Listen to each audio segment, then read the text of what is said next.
Welcome to Behind the Line, where we pull back the curtain on the challenges facing first responders and frontline workers. The work you do is unique, and so are the stresses that go with it. Join me as we tackle key issues to reduce risks for burnout, and as we work to support you in doing the job you love without sacrificing being the kind of person you want to be.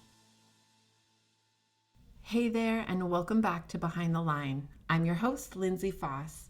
If you're new to Behind the Line, what you should know about me is that I'm a clinical counselor specializing in trauma therapy. And after over a decade working with first responders and frontline workers around issues like burnout, compassion fatigue, PTSD, and related OSIs, I've become a passionate wellness advocate and educator for those who sacrifice so much for our communities out on the front lines.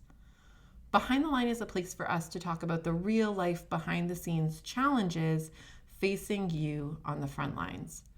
I created this podcast with the hope of bringing easy access to skills for wellness, allowing you to find greater sustainability both on the job and off. We are into our latest series on detangling identity, and I'm thrilled that you're here with me. Last week, we talked about the risks of having our identities tied too closely to the work that we do. We talked about how and why this comes about, generally as a result of our culture, as well as specifically within first response and frontline professions. And I told you we would spend the rest of this series talking about really practical ways to work at detangling our identities from being so exclusively defined by our professions. So that's where we're headed today. And for the next few weeks, we're going to talk today about building balance. Then next week, we'll tackle crafting control. And the week following, we will dig into cultivating connection. These three pieces, balance, control, and connection, are the essential strategies for supporting an identity that allows us to ride the highs and lows of life. Now, let me give a little bit of a preface to this idea of balance. I actually remember a number of years ago being invited to present to a group of therapists about what it's like to be a private practice owner. There was a panel of us, and the crowd were welcome to ask questions for the panel to answer. All of the panelists were therapists in private practice, but I at the time was the only one who had a group practice. So like a clinic with a team of many clinicians. And there was a lot of curiosity from the crowd about how I built and ran our clinic, given my relatively young age at the time. I remember a question coming up about how I managed so many things, being a clinician myself with a full caseload of clients, as well as running and growing a business that supported several other counselors. I said something about how it was really about finding the right balance, time with clients, time for the clinic, time for business, time for self-care, time for the people I care about, and so on. Someone else on the panel spoke up and said, "I think balance is a fallacy. It doesn't exist, and trying to find it is a waste of energy. You just do what you can." I was dumbfounded. There isn't such a thing as balance? What? You just do what you can? What does that even mean? Like you just keep putting one foot in front of the other until what? You can't anymore? All I could think was that this position sounded like an absolute setup for burnout. Just hustle. Just hustle and keep hustling until some magic day, it's all okay. Of course there's such a thing as balance. And of course we need to work to find it.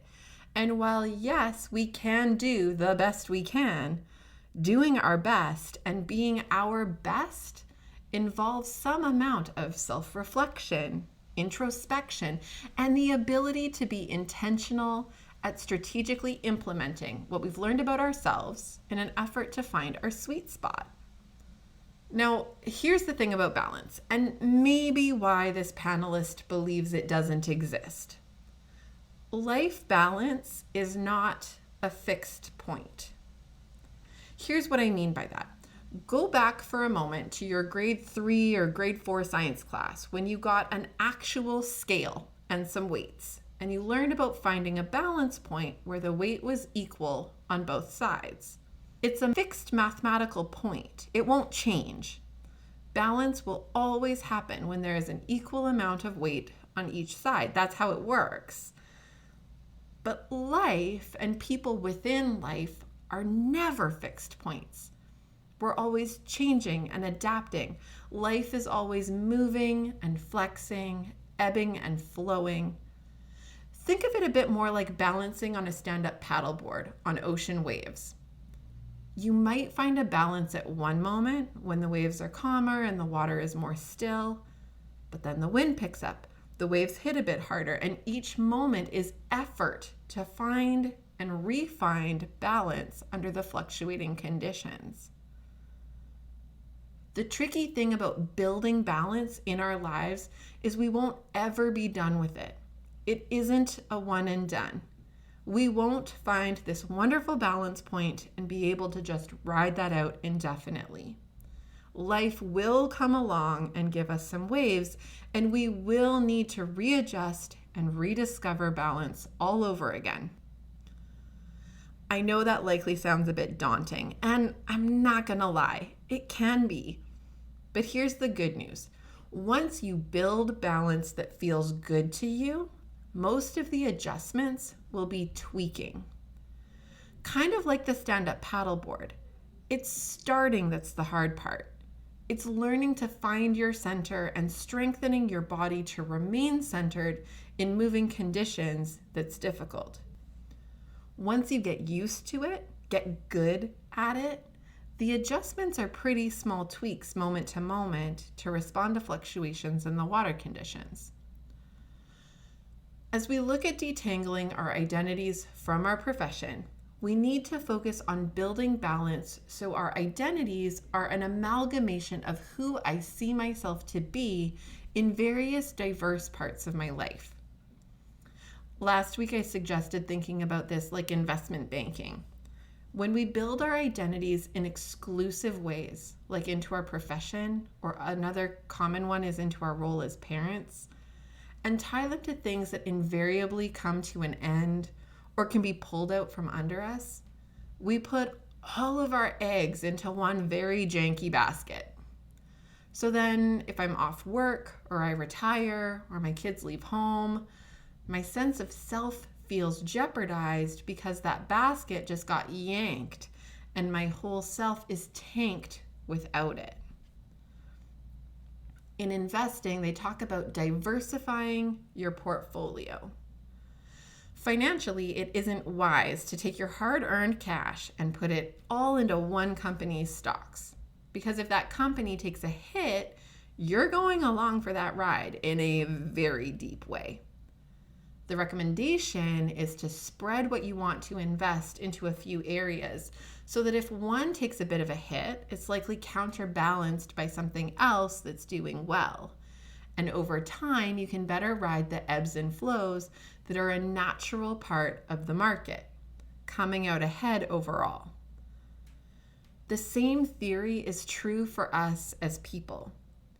We need to conscientiously and intentionally diversify our personal portfolios. We need to invest our sense of self into differing areas so that if I'm off work for a stretch of time, the part of me that feels tied to that is supported by other things that also and equally meaningfully define me. Okay. So where do we invest ourselves to be able to achieve a greater return on our investment? How do we do this whole diversified portfolio thing for our own personal balancing act? It starts by cultivating interests and prioritizing time to be versions of ourselves that feel good, affirming, meaningful, and so on. Dr. Kevin Gilmartin, who literally wrote the book on emotional survival for law enforcement and whose work extends into most first response and frontline work experiences, talks about Ayusta syndrome.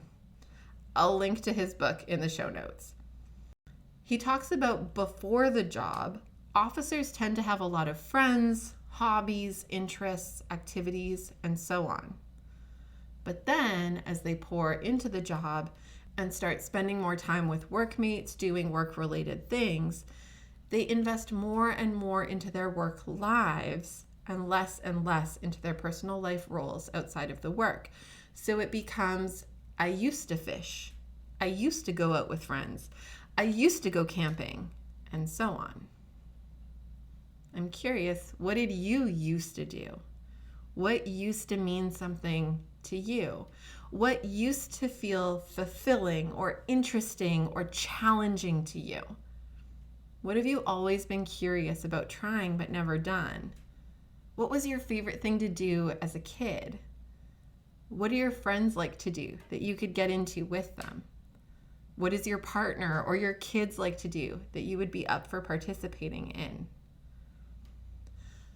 I know that as soon as you start envisioning these possibilities, your brain is likely to immediately impose reasons for why you can't.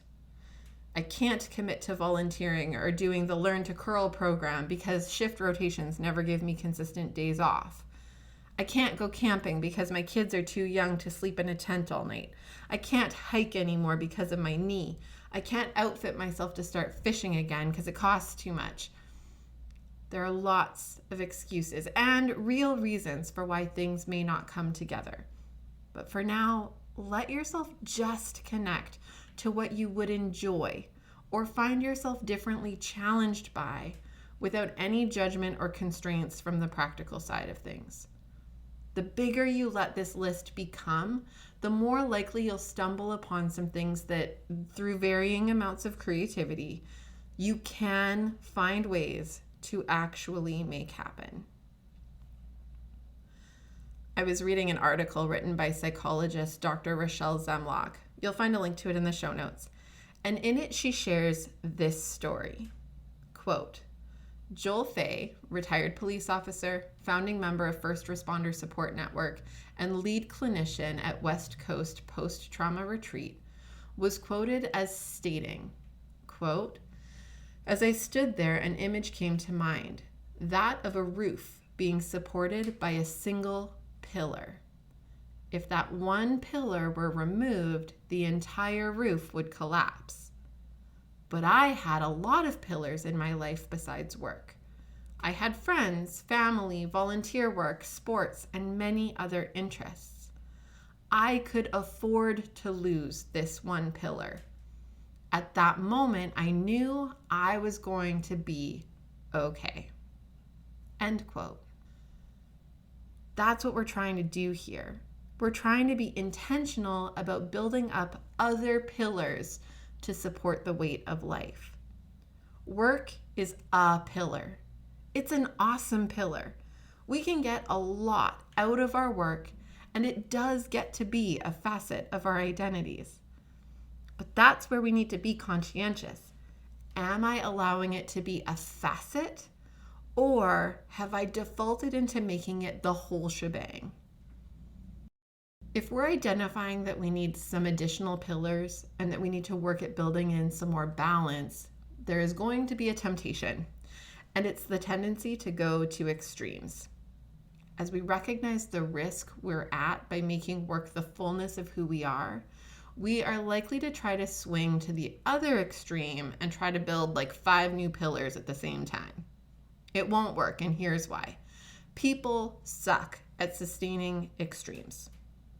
So yes, you'll join a gym and you'll book a camping trip and you'll buy some fishing gear and you'll pick up knitting and then you'll likely fall off of doing all of it because it's just too much, too fast. Start small. Make it incremental and recognize that building things, anything, doesn't happen overnight. Like we said at the start, balance is not a one and done, fixed and move on kind of issue. If we pile on too much too quickly, it will feel like that huge wave that came out of nowhere and rocks us off balance and tosses us into the ocean. If we can do it a little at a time, it's like the smaller waves that our body can have a chance to be responsive to, adapting to a little bit and a little bit. If you want to start working out more, don't sign up for a marathon. Start by going for a walk on your lunch break a couple of times a week. If you want to volunteer, don't sign up to some kind of weekly commitment. but maybe agree to help out occasionally here and there. And don't commit to things in diverse areas all at the same time. Space it out. See how it feels to add in a thing, then another thing, and let yourself notice the balance before adding anything more. When you're considering what pieces to add in, focus on your values. Many of us commit to the work because we value helping and caring for people and making the world a better place. That's a cool value, but one that can also get draining if we're not careful.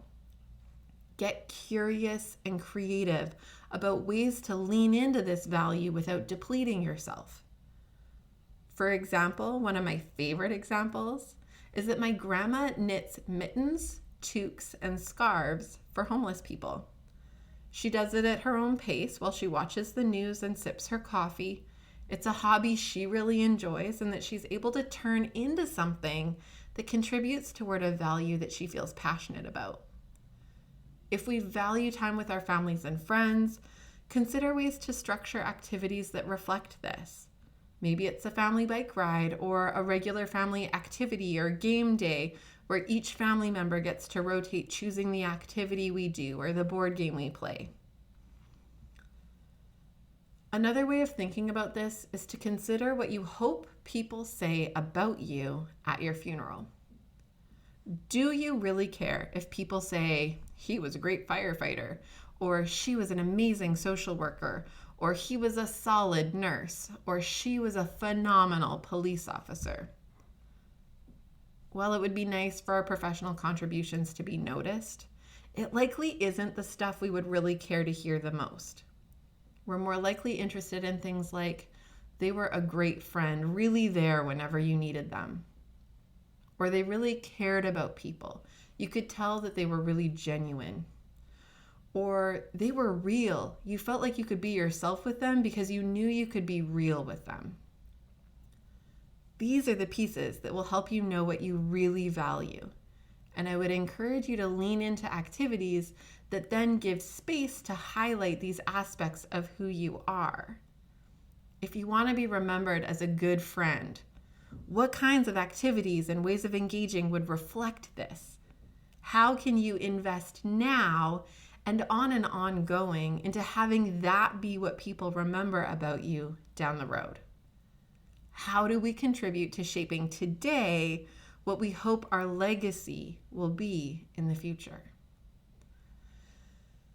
Now, as I said at the outset, balance isn't fixed. It won't be static. It's an always shifting thing that we need to stay continuously engaged with, or it will tend to get away from us. That means we also need to be checking in on our balance on a regular basis. We need to be self-aware, and we have to carve out time to intentionally pause, reflect, and adjust. For example, I may have found a pretty solid balance of things that help me feel pretty good, but then I get injured and I'm off work for a bit. Not only that, my injuries also mean I can't do my workouts, which were another part of my balance strategy. Suddenly, I'm having to rebalance and potentially interject new pillars to support the weight left from those that have, at least temporarily, collapsed. I may have to turn to other pieces that were more background kinds of strategies and make them front and center to get through this time. Or I may need to cultivate some new strategies to offset the weight. What I can't rely on is for life to magically rebalance it for me. It won't. If I don't spend the time and energy to be engaged in the process and work to make it balance, it will not just magically happen. I can remember a long time ago, I was fresh out of my master's degree and working my first full-time job as a counselor at a nonprofit trauma center. I was doing okay as long as I could work out regularly. It was kind of how I managed what would happen in my day. Then I injured my back pretty badly. I found out later that I had degenerative disc disease as a result of my injuries and would randomly experience paralysis due to a bone spur that would catch on a cranial nerve. I was told I had to stop running or doing any high impact activities, And in addition to that, we learned that a lot of low impact activities also aggravated my symptoms. At that time in my life, that was all I did. It was all I had. In an instant, I lost my only coping. And I lost my only coping during a time where I was adapting to doing a really hard job, exposed to really hard stories, and where I really needed to cope to feel like the world wasn't always and only a terrible place. I sank for a bit until I came across a book, Trauma Stewardship by Laura Vandernoot-Lipsky. And yes, I'll post a link in the show notes. In the book, she identifies this exact risk. It was like she was speaking my life. Eggs in only 1 or 2 baskets puts us at risk for having the rug pulled out from under us when life turns upside down, in the way life so often does. Ever since then, I've been on a continuous journey to balance and rebalance again to meet the ever-changing conditions of my life. Pregnancies, maternity leaves, returning to work while caring for infants, opening a clinic, taking on extra projects, dealing with family crises, showing up into a pandemic, and the many small, not so newsworthy events that make up our daily lives. The balancing act is never perfect, but I'm committed to being intentional in it, reflective of it, and actively engaged in continuously creating and recreating it. My invitation is to likewise be committed to being intentional, reflective, and actively engaged. Balance exists, but not haphazardly. It's work, it's effort, but I also swear that it's worth it. And when we invest in this on an ongoing, we are investing in ourselves. It means that part of our identity is being someone who gives a shit about ourselves, allowing us to do a better job being present for those we care about. We invest in being a whole person who is a whole person, not just a professional hat. And when life comes along and we're off work for a stretch, or maybe can't return to the job, or we retire, we will reap the reward of having invested in a diversified portfolio. We will have a life we have built that we get to continue in. The loss of work will feel like a loss, but it won't feel like I'm lost. As we wrap up today, I want to remind you to please reach out and connect if you have any questions or feedback.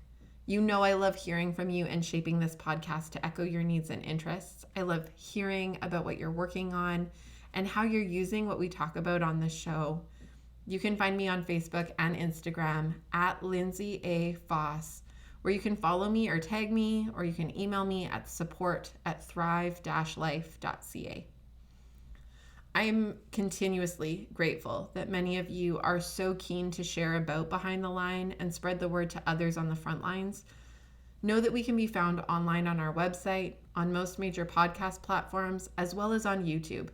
Click subscribe to get alerts about our latest episodes, or subscribe to our email list to hear from me about all the exciting things we have going on and coming up. We've got some fun things coming in the next few weeks. You'll find all of the details you need in the show notes, along with links to our Beating the Breaking Point indicators checklist and triage guide, which can help you facilitate self-assessing burnout and related concerns. We make all of this available to you because the work you do matters. But more than that, you matter, and we want to make sure that you have what you need to keep up the good work at work, as well as in your real life outside of work. So use it and share it. And until next time, stay safe.